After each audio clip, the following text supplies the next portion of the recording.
Hello, everybody. Primitive Substance here, Series 2, and a very special guest today, Peter Zummo, who is really a pioneer in the trombone and experimental music and goes way back to the 80s. So, Peter, thank you for coming on. Thank you. Thank you, And Dennis. so, maybe we can go back to your beginnings of how you got interested in the trombone and music. And Well, I'm from Cleveland, and I was sent for music lessons at an early age, um, piano, which I rebelled against. okay, But I had, a solid foundation in theory, harmony, and solfege, and other things. And in sometime around the fourth or fifth grade, they came to my classroom and said, "Zummo, come here. Uh, you wanted to play the trumpet." And I said, "I don't really know anything about that." But they said, "Come with us." So I was playing trumpet in the school orchestra. And okay, through junior high, high school, it was marching band, concert band, all city orchestra. Uh, then I went to Wesleyan University, and things. I had also been a choral singer the whole time, singing in the church. oh, how about that? Yeah. And then which is great for sight reading and hearing reverb in the church. And I Right. played in the handbell choir in the church also, Oh, wow. Church of the Covenant in Okay. Cleveland. We did 4 shows with Robert Shaw Chorale and the Cleveland Symphony, Christmas shows televised. I sat behind the brass section and in front. Oh boy. Yeah, in a church, nothing sounds really like so majestical like singing in a church or That was playing in a church. my early exposure to reverb. Oh, Uh, okay. those concerts were in Severance Hall where the symphony plays. But anyway, then I went to Wesleyan and everything changed. There was Mm, world music. Uh, I started studying playing trumpet. I started studying jazz. Ken McIntyre, known now as Makonda Ken McIntyre, was my first big band jazz teacher. oh, okay. Later, Sam Rivers and Clifford Thornton was around, and a lot of people. And then South Indian music. I took Alvin Lucier's first electronic music course at Wesleyan, and Oh, wow, okay. I learned analog synthesis. Meanwhile, I sang in the Glee Club, and then was selected for a paid job in the chapel choir, 12-voice choir.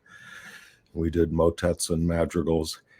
Uh, so that was like a whole world opening up. Then, I'm sure. yeah, away from home too. And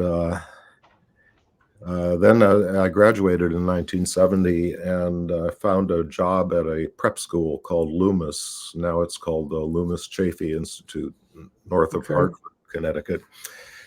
And I arrived, and the headmaster said, "We're so glad you're here because my son, who's a seventh grader, not a student at the school, but he wants trombone lessons." Oh, how about Oh that? dear, they've mistaken me for a trombone player. And but it was easy enough for me to translate because it's really the same thing except for the slide and an octave lower. And one of the students had an extra trombone, so I started well, actually, when I got there, I Mm, was still playing trumpet, and I had this big apartment with no furniture, and I wanted to learn how to improvise. And oh, okay. uh, I mean, I'd had some jazz training, and I tried South Indian vina and vocal and a few things. Uh, but so I basically took the music off the stand and put the newspaper on instead and extemporized on the trumpet in this reverberant living room that I had. So that was the first time I felt like I heard my sound, Mm, without the issue of my eyes uh, right. sending messages to my spine or whatever happens. Mm, And then I was gradually picking up the trombone, which I liked. I liked the range of it because I'm a baritone, and maybe the soprano instrument was hard for me. I don't know. With the tenor instrument seemed to fit better. And right. At some point, I started going. Well, I was going back down to Wesleyan for the big band workshops and various musical events, and had lessons with Daoud A. Haroun, who's gone now. And he Okay. was a protege of Ken McIntyre from Boston, trombone and conga player. Oh, wow. And all our lessons were in a bar, uh, Hmm. beer, brandies with beer chasers, How about that? no trombones. And, Oh, it's funny.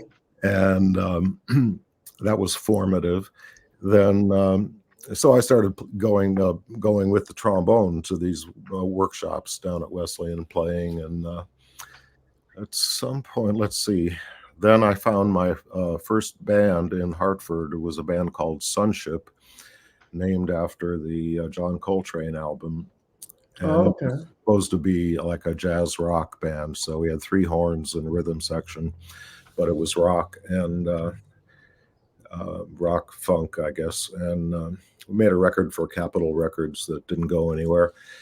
And went back to Wesleyan for an MA, and I made a thesis in phenomenology and acoustics while I started building instruments, Oh, okay. start teaching myself acoustics, then how the ear works, Oh, okay. psychoacoustics, but basically playing the whole time.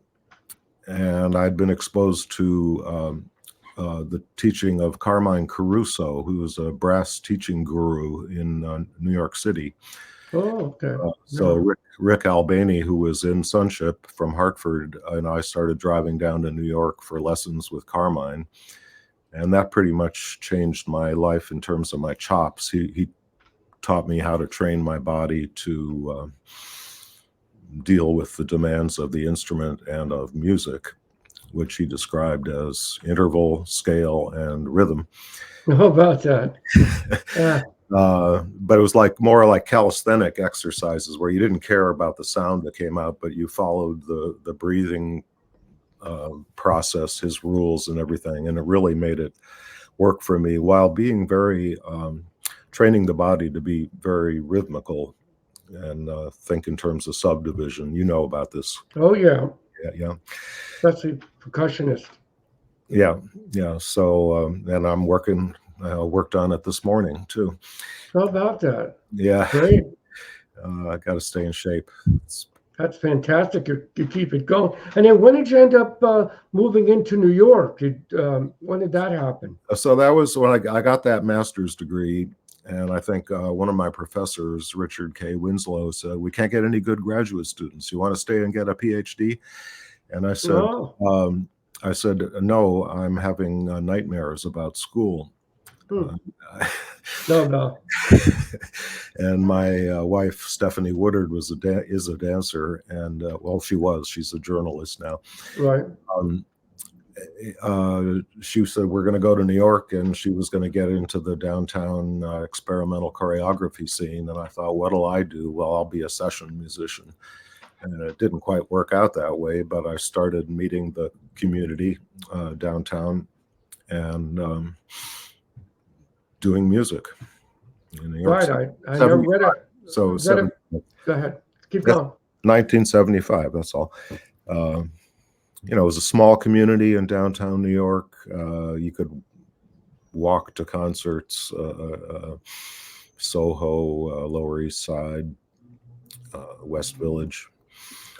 And you were playing a lot at the kitchen, right? You were doing things a lot with Arthur Russell, Reese Chatham, that group of musicians. Yeah, I don't remember all the exact dates, but yeah, I was. We went to each other's shows. It was like close and a smaller community. So you show up, you meet people, somebody introduces you, and then through the dancers via Stephanie, I met.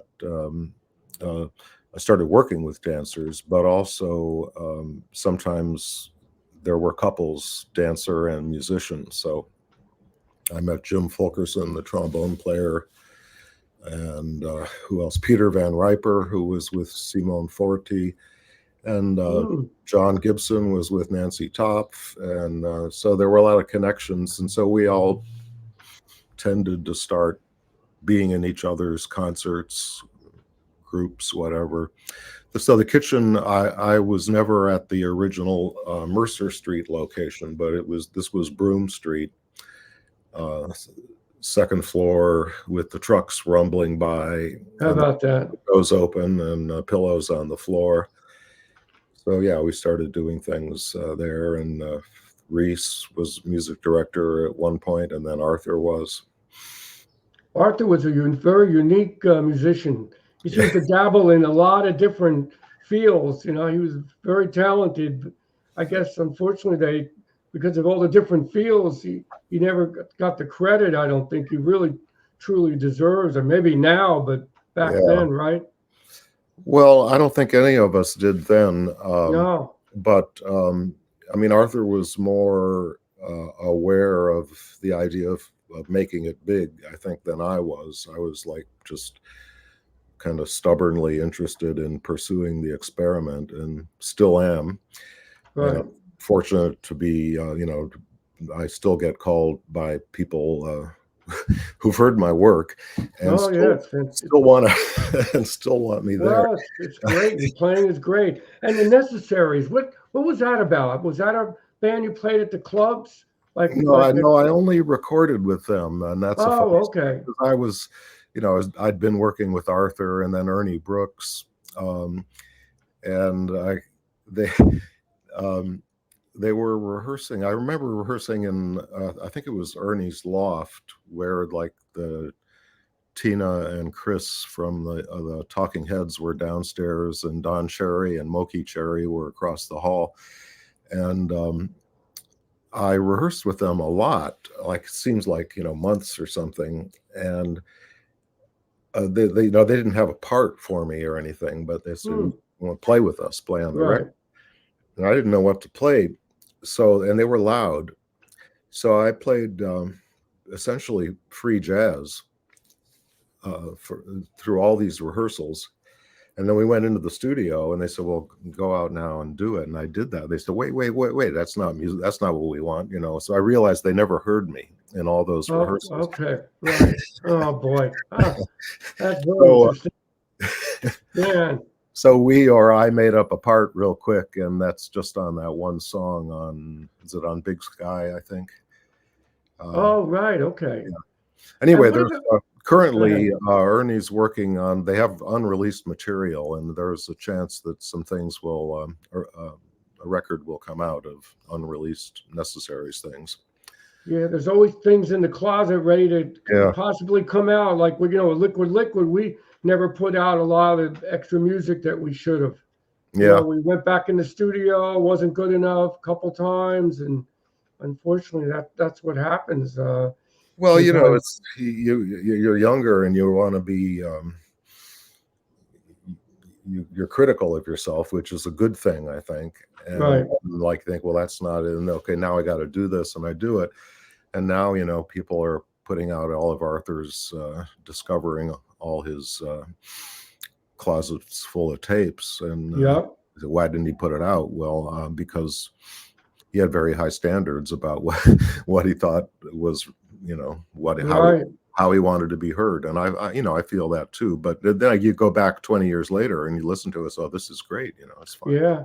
Well, that's what happens. You get very critical of yourself, and then people find out when they hear it, it's not as bad as you really think it is. But being you, the musician, you're saying to yourself, no, this could have been better. I could have done that better. So that's what happens Yeah, with that whole thing. but it's And the same then, same person, right? yep. And if you could play that, you could still play even though you had maybe a different level of technique. I'm not saying And my technique is improved, but I think we get critical of shows too. We play, a lot of shows, people come up to us, oh, this was a great show. And to our shows, it was like, oh, we stunk. We could have done this better. We should have played this or that. And then in the long run, when you think about it, years later, it's not as bad. Like when you record a record too, same mhm. thing. But it's caught in a point in time. So you can't do much about it. It was that that point in time where you recorded it. Yeah. So it's Plus, we're listening to like milliseconds, and the right. is hearing this gestalt or something like that, and they're having a good time. Did you do anything with Glenn Branca at all? No, I didn't. There was an occasion, and there's a video online of some of us doing Reese Chatham's guitar trio at the Silent Barn. And Glenn was there, and he was standing by the side of him. I didn't know what to play, and so I waited a long time and then blasted whatever E, I guess is the note, right? And played some stuff. And then Glenn came up to me, and I had the impression that he would have liked to have worked together. And yeah, he didn't live that much longer after that. But that's too bad. Yeah, he was the first one on 99 Records. Uh-huh. I think it was one of the few that actually put out a full LP at that time. Yeah. So that was it was a great period and to be part of that whole New York music scene. Yeah, it's interesting because I'm playing with a group now called Tape Hiss, and we're doing from post-punk to like some of my stuff, or Ernie's songs, Arthur's songs. Steve Shelley's the drummer, and Pete Gallup and David Nagler. And I think people, it's like I have this vague impression that I have a history in punk. And I think, well, how'd that happen? And then I realized, well, I did kind of have a punk attitude. Yeah. If you think about, I don't know, nonconformism and stuff like that, Now, what records stand out in the 90s that you did that you can talk about? I know it's a while back. Yeah, I have trouble with the decades. Okay. 90s. Well, the other things I've heard, or no, you said what I did. Yeah. Is there any? Well, I put out this CD on XI, Phil Niblock's, the label that Phil Niblock started, and it's called Experimenting with Household Chemicals.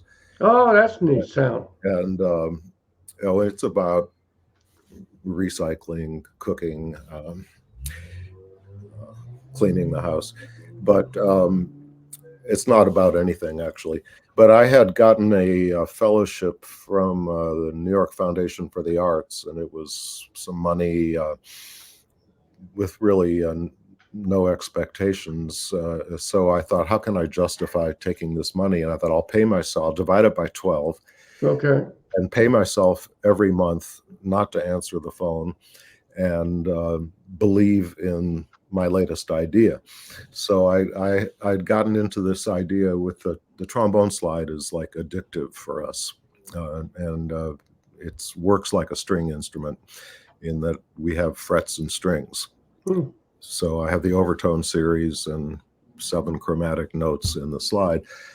So I have, if I'm improvising, I have to choose.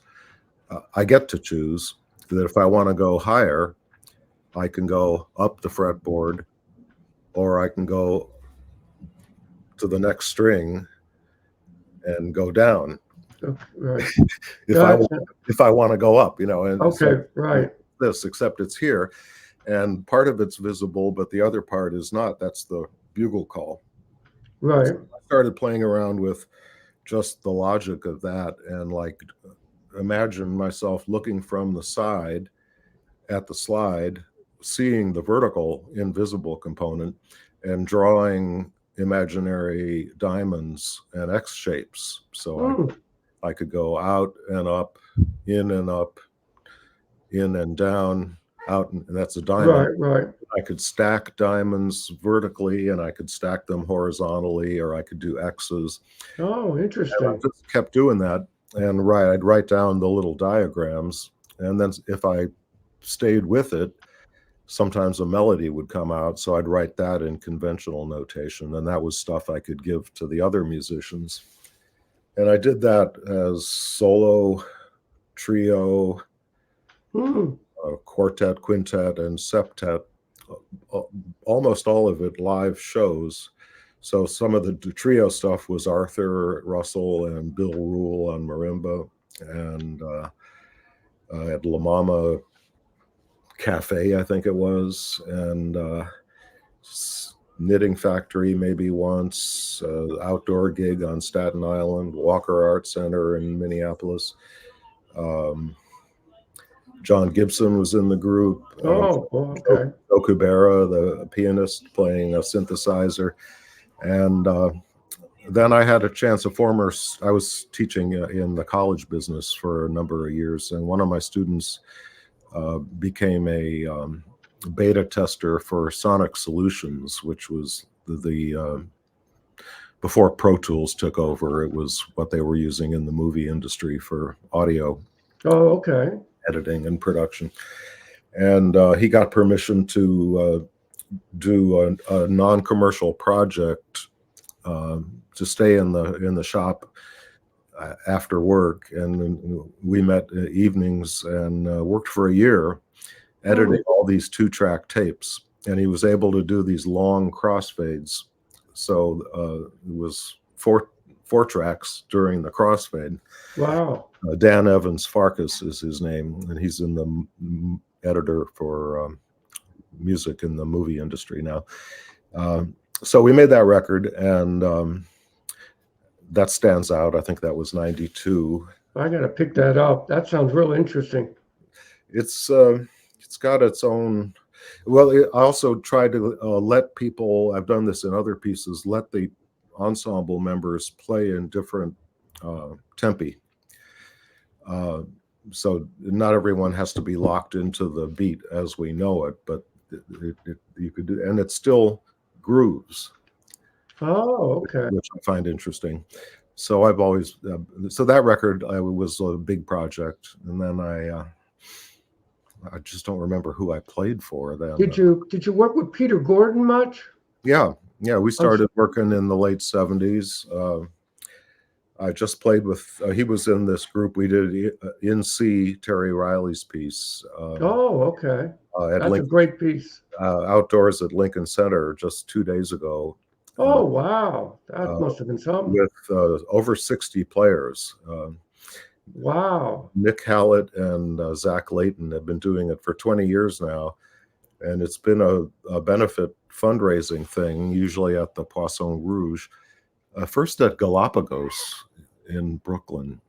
But then anyway, somehow he got Lincoln Center to pick it up. And it was kind of fun with 2 drummers this time.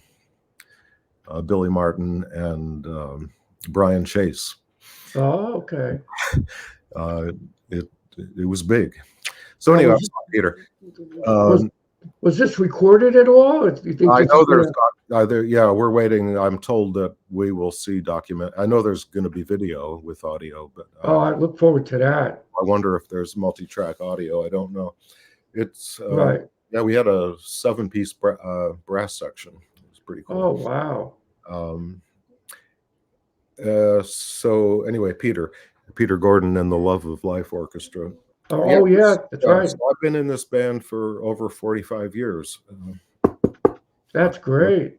And we've been through various phases and changes. Peter's doing some really cool arrangements now, and that's one of his things, composing, but arranging for big, I don't know what you call it, a rock band or something, it's got at least 3 horns, big rhythm section, 2 guitars, wow, keyboards. Now, what have you produced? You produced some records too, right, with different artists or in the past?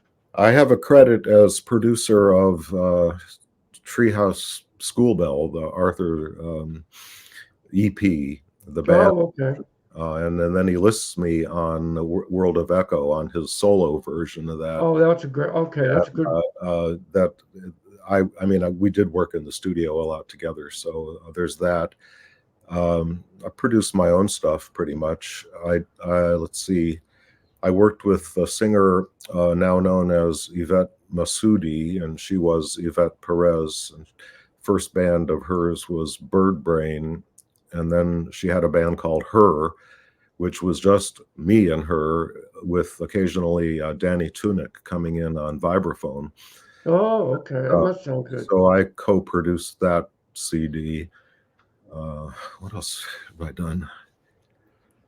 I forget. I don't think of myself as a, like a producer for hire or anything. But I have this room, which is a mess at the top of my house here in Staten Island, is a functional recording place. Oh, that's good. So you're able to record at home, right? Somebody sends you, that's good. That's what I do too. Nowadays, people in London or wherever will send me a track and say play. And I just did one with a guy known as Emanative, Nick Woodmansey, and he's put out a new record. He's a percussionist, drummer, plays mallets, and producer, and that just came out. Yeah, I just basically play the way I play. And I listen to the track, maybe extract a mode from the harmonies I'm hearing, and maybe I write a line. I don't know, but I, basically play.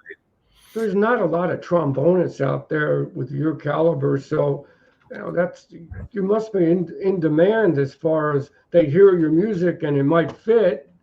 They're going to contact you.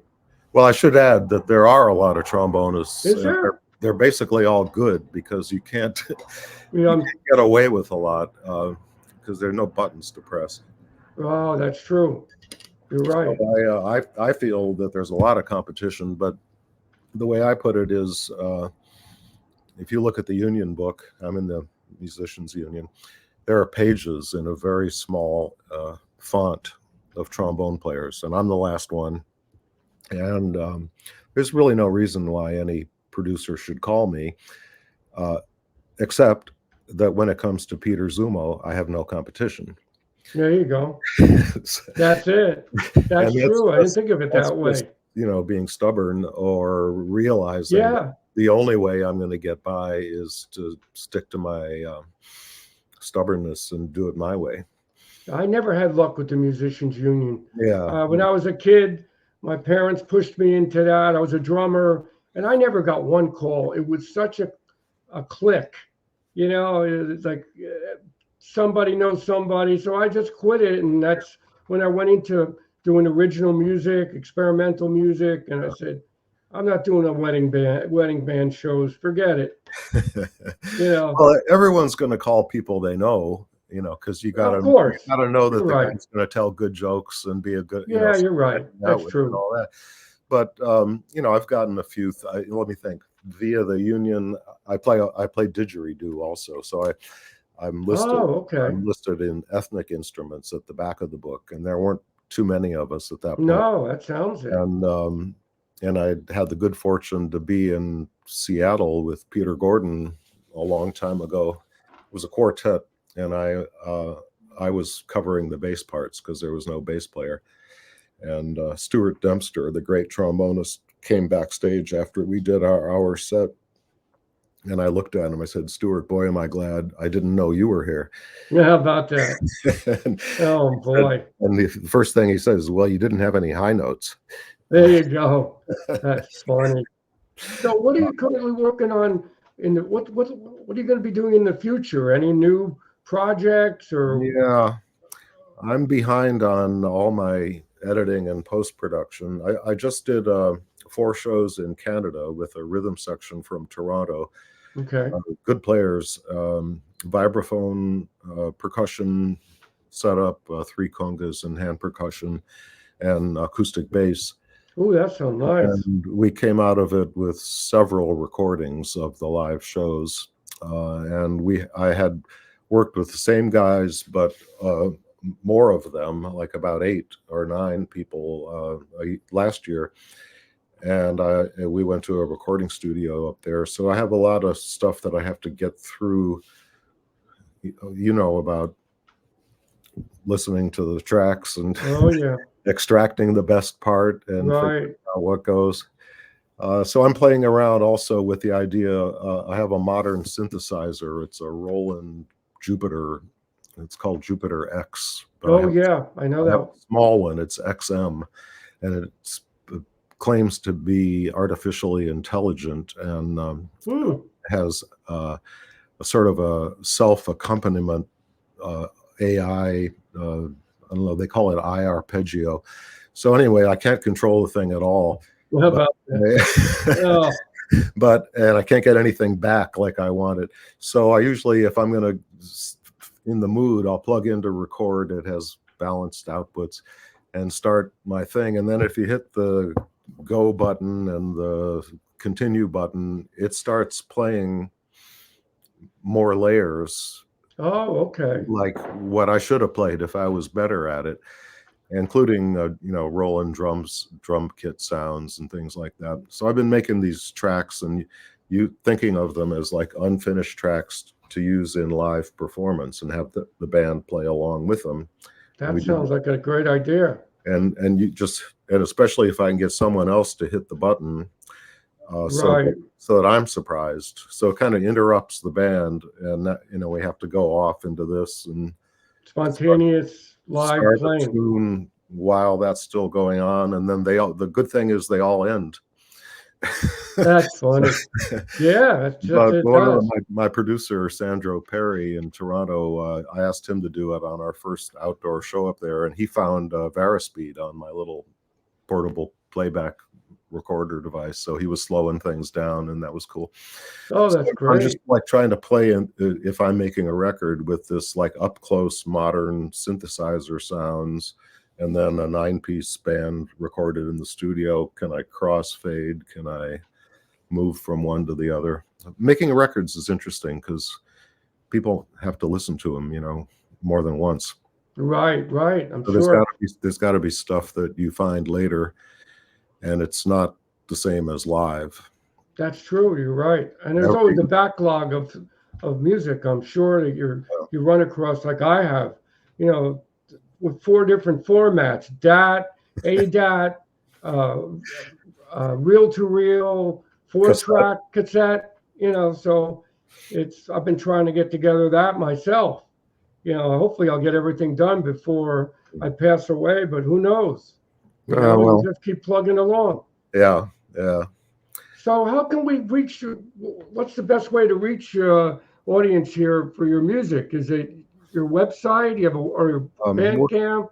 I'm working on the website, but there's Bandcamp. There's things up via different labels, but my name will work. Okay. I'm working with Tin Angel Records, now based in Rotterdam. Foom Music, who is Ben Freeney. He's in Berlin now. There's the thing on XI. There are more labels. But anyway, you can find me on Instagram. I'm Instagram mainly because Twitter's gone downhill. And oh yeah, I don't use Twitter Facebook, at all. I don't know, Facebook. They have my number, but I don't spend so much time. So I try to announce the shows and things, records there. Instagram? Yeah. I'm working on the website. And if you can send me... This is like we try to update the Wikipedia entry. I know, I saw it. It's like endless amount of amazing... all this music you've done is like fantastic. And you're still doing it. Well, what else am I going to do? Well, you're healthy and you're able to do it. Yeah. Some people your age can't do music anymore. They just don't have the capacity. Thank God you're healthy and still able to play. That's why I wanted to get musicians like yourself on, to talk about your music and people from the 80s era, etc., to get everybody out there to find out about yourself and what a great career you've had. I appreciate it. So, thank you. I do sometimes look back, or you mention like, this or that, the connection. I think, oh, wow, I can barely remember that, but I did that. And there are stories, about some very strange gigs. I'm sure. We've had them ourselves. Yeah. We had them ourselves with the band, some strange outlets, gigs, and plus not being in the band, I've had strange gigs, doing solo shows that have just been totally wacky, but that's what it's all about. So Peter, I'll let you go here. I want to thank you for coming on, and it was a pleasure meeting you, and I'm going to try to catch up on some of your records. Okay. And thanks a lot for coming on. Thank you. Take care now. Keep playing. Thank you. Take care now. Bye-bye. Bye-bye. See ya.